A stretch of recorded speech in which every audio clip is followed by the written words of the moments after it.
I think respect is something that has to be earned for it to be legitimate. And so for me, I look forward to that opportunity to earn their respect and then for the opportunity to show them that I'll show up every week and be ready to play. Well, welcome back to Baton Rouge, Louisiana. We watch a Monday workout of the LSU Tigers. Number 76, Andrew Whitworth, is one of the most imposing figures on the LSU football team at 6'7" and 325 pounds. Andrew has developed into one of the most dominant linemen in the SEC. The first way you can be helpful to a team be successful is that you play well yourself. And so, as I've always said, it's a simple thing and cliche of just doing your job. But the reality is, if every single football player goes out there and does their job, we're going to play real well. So. These guys have been a part of a lot of wins here. And there's Whitworth, and he's getting a big ovation from the LSU studio. I remember Whitworth. You remember that game up at Virginia Tech? It was his first game. Yes. His start, and he hadn't missed one since. And you think about how long ago that's been. 50 or 51? 51, I think it's today. 51.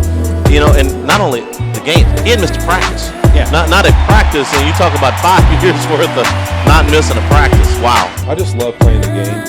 I love being a part of the locker room. I love pushing guys, all of us in the same direction. You know, I believe that leadership is not about dictating a room as much as it is inspiring guys to want to do something with you. That to me is leadership, when people want to just go into the same building with you side by side and do something. And whether we choose to acknowledge it or not, this is the truth. The people who come to see us play, who watch our game on TV, who buy our jerseys, who follow you on social media, they're why our game exists. It's why we have a field to play on. We are financially supported and provided the opportunity to play a kid's game because of the support we receive from communities across this country and across the world.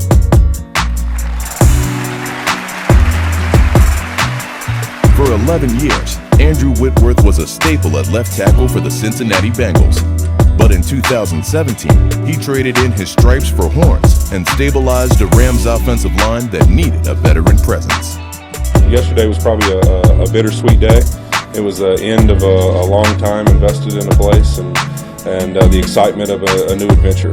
Those gray hairs, they're a symbol, that's a badge of honor when you have gray hairs. And Andrew Whitworth, he's showing these gray hairs aren't just from stress, that's from experience, baby. Andrew Whitworth is the oldest offensive lineman in the NFL. In what ways are we paying it forward to the same communities we all grew up in, we all came from, or maybe the people that we've seen struggling along the way we got to where we are?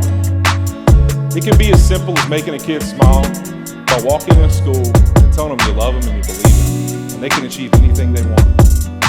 Or maybe it's stepping up financially and saying, I'm going to ensure every child has the same opportunity in education, regardless of what their zip code is or what state they live in. Or maybe it's using your platform to make sure local government and officials are always creating programs and funding that have youth having an equal playing field and the ability to chase every dream they ever had.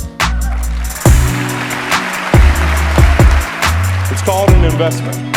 You can apply those three things to any charity or cause you have a passion for. You can invest your time, you can invest your finances, or you can invest your voice. It doesn't matter which. We just have to keep investing in each other. Let your heart lead you all the way. Well, from 2006 till now, that is a long climb up the mountain. Man, it just makes you reflect on all the people that have been a part of my life and influenced me to be where I'm at, and all the people along the way that you fought and battled with. You know, it all molds you into who you are. It's just an awesome opportunity to remind people, man, bet on yourself, believe in yourself, and never let anyone's opinions become your reality, man. I couldn't be more gratified with this moment and my teammates and my organization. 5 years ago, I was told I was a little too old, and I was told that maybe my time was done. And I tell you this for every single person standing out there that's ever doubted anything you've ever done. Bet on yourself, because 5 years later, I'm holding this trophy up and I'm 40 years old. Let's go. Don't let anybody's opinions of you ever become your reality. Bet on yourself. World damn champions. Lead with your heart. And I can't wait to watch the legacy continue, because remember this, it's a blessing and not a burden to carry on this NFL legacy. Thank you so much.